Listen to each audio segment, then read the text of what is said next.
Welcome to the channel. Thank you everybody for tuning in. Welcome to another episode of Just for the Modders.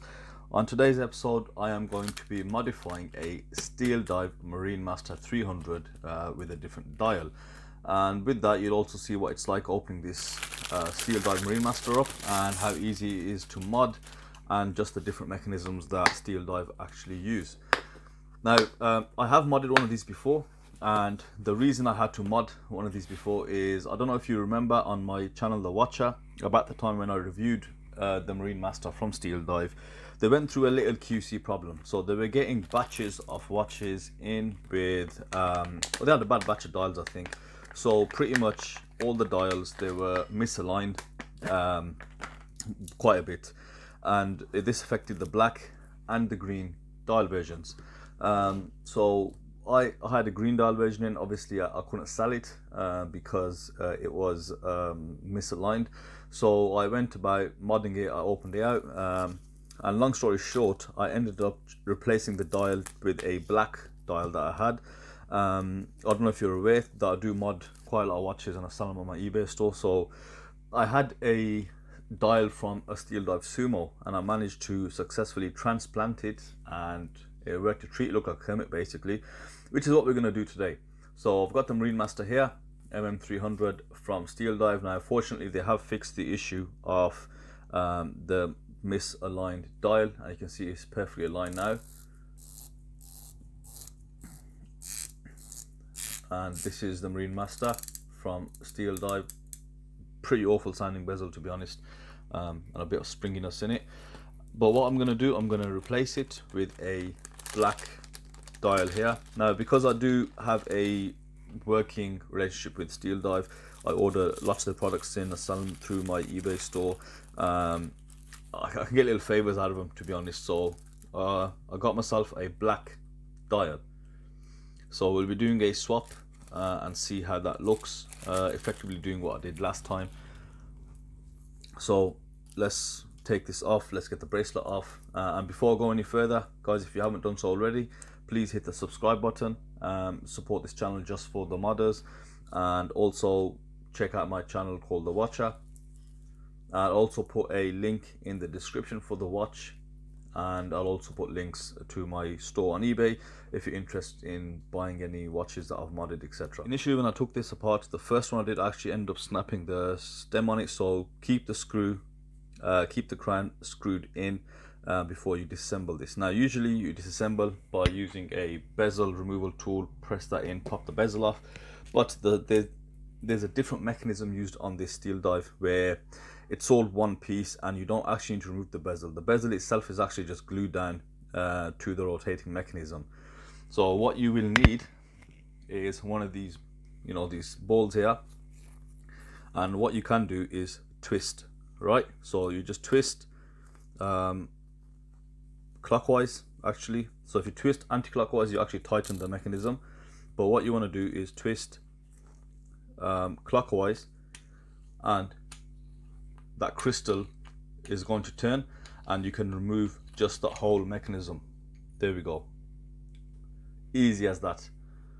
So what this watch does use, which is kind of strange because I'd expect the bezel, you know, movement to be a lot better, actually uses a click spring mechanism that you see on Seikos, but I don't know why it just doesn't work. But you've got this mechanism here, so this is the crystal, and you also got the ratchet system there just underneath. That's how you get your clicks, and you know, you've got this bezel actually stuck onto the mechanism. So don't try prying it off. This is the easiest way. As you saw, it's literally, it took not even a second, right? Just use this plastic ball, screw it clockwise, and it will come off. So now that's done, we can go about removing this dial.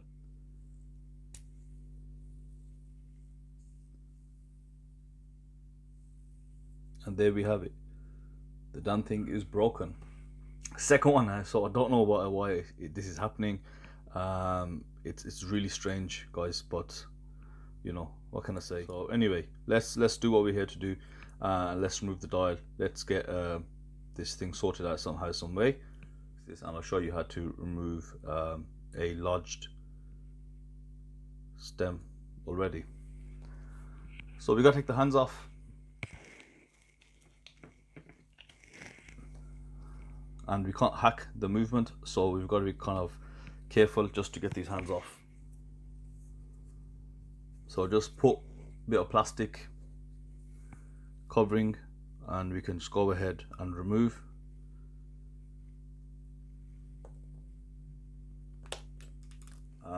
You can see there's the case, and you've got a gasket at the bottom. I don't know why, it's probably useless, but anyway, you've got that there, and the whole movement is inside this metal ring here, and we want to take these hands off.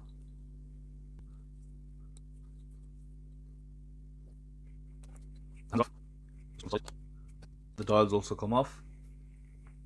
Dial is stuck on just by 2 feet here. So first of all, let's try and get the movement out of this holder. Just pop that out. Let's keep that there. Now the way I have managed to remove the stem is going in just from the back. So let's put this on a movement holder. And what we need to do is we want to get that rotor off first. A bit of advice here while using screwdrivers for watches: they need to be thin. It doesn't matter about the width, because some of the screwdrivers do need to be quite wide, but they need to be quite thin in order to get into the screws. The actual grip is quite shallow, so it's always advisable to use a diamond file and just grind down your screwdriver to make it a bit thin. So rotor removed, just put that to the side. All we want is basically a bit of clearance, so we can go in and just remove the stem, which is just going to be below this piece here. So the next thing you want to take off is, there's a little bridge here. Now that piece is actually called the automatic train bridge, and it's held down by 2 small screws. Once we remove those 2 small screws, we can have access to the parts below, and we need to remove at least another 2 assemblies before we can have access to where the stem is located, and we can finally take the stem out. Now when you start removing the screws, here's a little knack point on how to use a screwdriver on these screws. It might seem silly, but I'm not trying to patronize anybody. You need to use the weight of the screw and just press down, make sure it's secure, and apply a bit of pressure from the top of your finger, and then you should have no slippage on the screw. I've just changed angle here, hopefully you can see it a lot better, and you just need to take the screws out, and now you should be able to lift this automatic train bridge off. Now we can see a few more pieces once we remove that, and we can see the first reduction wheel, the second reduction wheel, and we can see the pole lever, or known as the magic lever technology. We need to remove this secondary reduction wheel, and in order to do that we need to remove the 2 legs of that pole lever. And the way you do that is gently just lift it off the wheel, and that will release that wheel, and then you can literally just use your tweezers, get in under that wheel and pry it off. Just be gentle with it, and there we have that wheel, which we can now remove. Now once we remove the automatic train bridge, we need to remove a secondary plate, which is called the barrel and train wheel bridge. Now before we remove that, we need to actually remove the ratchet wheel, which is to the left with that bigger screw, what I'm just pointing to. So sometimes it's a bit easier to get a screwdriver and wedge it within the teeth, so it doesn't rotate once you remove that screw. So just go ahead, take that screw off. Now that ratchet wheel will come undone, and once that's off, then that gives us access to remove the plate just below that, which houses that pole lever, houses the primary reduction wheel, as well as just another mechanism. Now it's really important that you remember to place all the small little screws and all the small little pieces that you're taking off and put them to the side away from your reach. It's happened to me in the past where I've put something within arm's reach and I've rested my hand on the table and I've lost the ratchet wheel, I've lost tiny little screws, and then that means your movement is useless, so you'll have to get another one. So just go ahead, remove these small screws, put them safely, including the ratchet wheel that you just took off, again in a safe place, and once they've been removed, you can remove that plate, and then we will have access to the gears, and we will be able to see where that stem is stuck. And that should just lift off. So let's just grab it, lift it off. Now that's as far as we need to go. Now I don't know if you can see, that's the mechanism there, and my stem is stuck in here. Okay, so there's the little pin that you release. That's what you press to remove the stem. So we're going to press that up, and we're going to try and push this stem out. So I'm going to press down on this release here, and while I do that, I'm going to just use my tweezers to pull this stem out.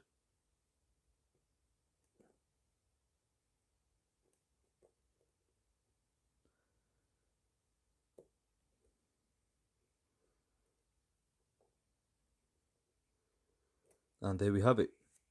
You can see just that bit of the stem there, and we're going to go ahead, remove the rest.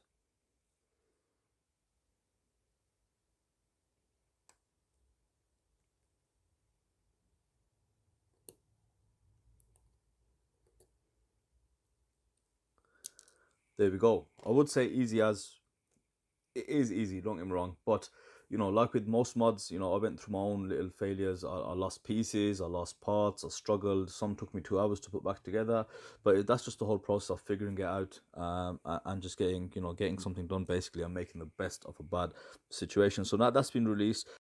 So let me bring your attention to this little part here. That's called the click, and it is responsible for that clicking sound when you do hand wind the movement. Now, sometimes that will come out. If it does come out, it's very easily replaced. It's just held in by, there's a little hole in the corner that I'll point you to now, and just there. So it's easy to take out. It slots back in. It slots back in between that gold pin that you see and that chassis.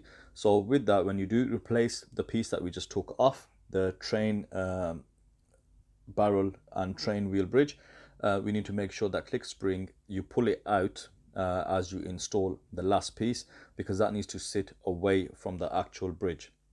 So I'll show you now. Let's get that little piece, let's put it back on.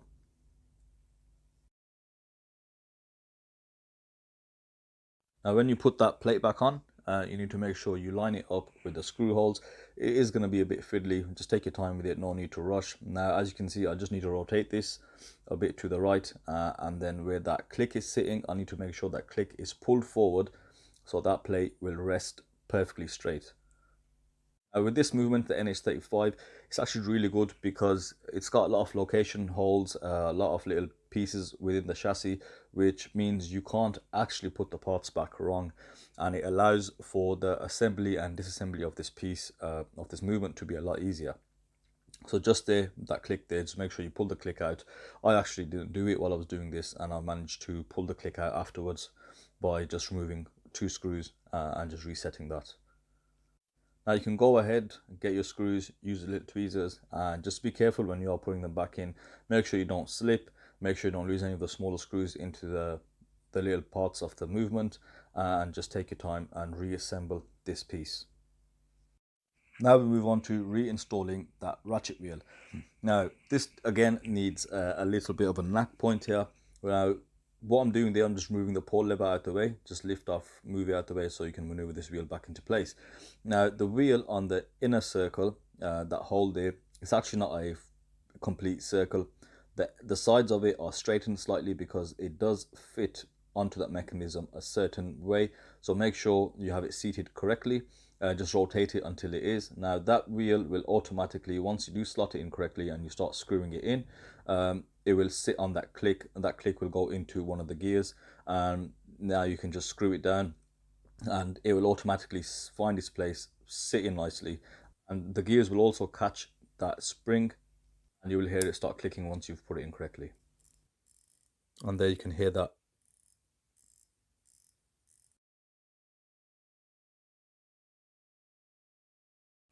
Okay, now that leaves the last wheel to get put into place, and that's for the magic lever here. Now that's going to be a bit, it's probably the most difficult one to do. There's a little lever here, show you how close I can go here. So there's a little lever just there, right? So if you move that to there, that allows these gears to push back and accept that wheel. So let's put that wheel on.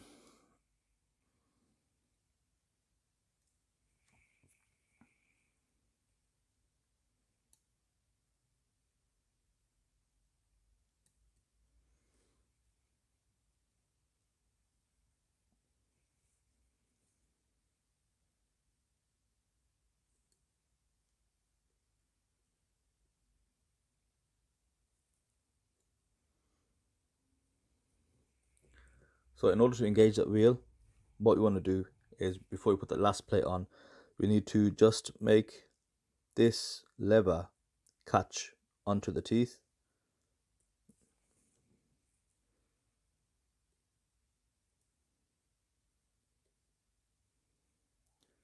And you can do that by just pressing on this wheel.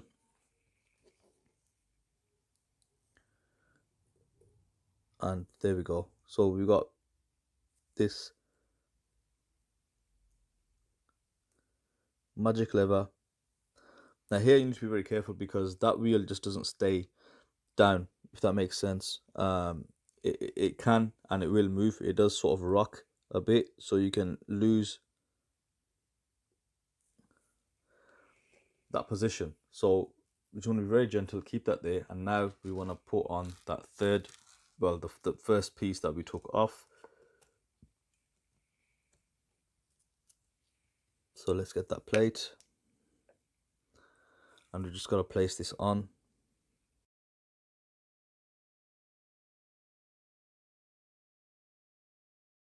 Now, once you successfully reinstall that, it's a good point now to test and see if the secondary reduction wheel is functioning and the ratchet wheel is functioning. And the way you do that is, that's the primary reduction wheel. You just rotate that in circles and you'll see the pole lever doing its thing, and then that should rotate that the ratchet wheel just there. If that's all okay, because at this point, if something is not connected properly, you can remove the automatic train bridge and just go by resetting it again. Once that's okay, we can apply the oscillating weight back on and finish up. Now just pick up your oscillating weight, stick it on to the back of the pinion there, and just screw it down. There is no screw that goes on top of this. Obviously that thing in the center, that is the screw itself, and it's got like, I think, 5 ball bearings that hold it. And then just use your flathead screwdriver and just start rotating it until it's secure. You don't need to over tighten, and once you've done that, you're ready to go. Then we can finally test if everything works as it should. So we have a stem. We're going to get the old what do you call it, yeah, the old crown, and let's see if we can remove that.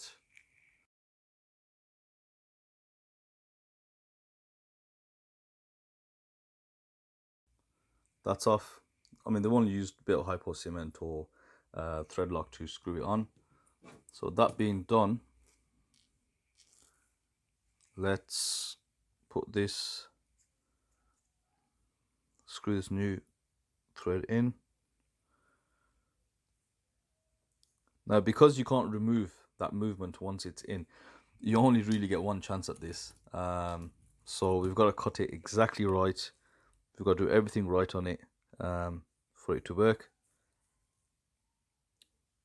So that's been screwed in. Let's take a look, see if everything is working. Everything is okay.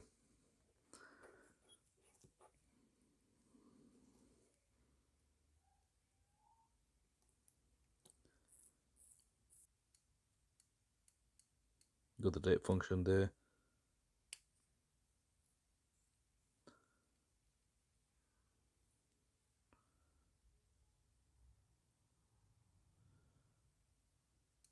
So that's 12 o'clock now. Let's give it a nudge. There we go. That's jump started that movement. Okay, that is the end of part 1. It was unexpected that we broke the stem. However, this is the tutorial on how to remove a broken stem from a Seiko Epson NH35/NH36. So let's just quickly recap what we've done.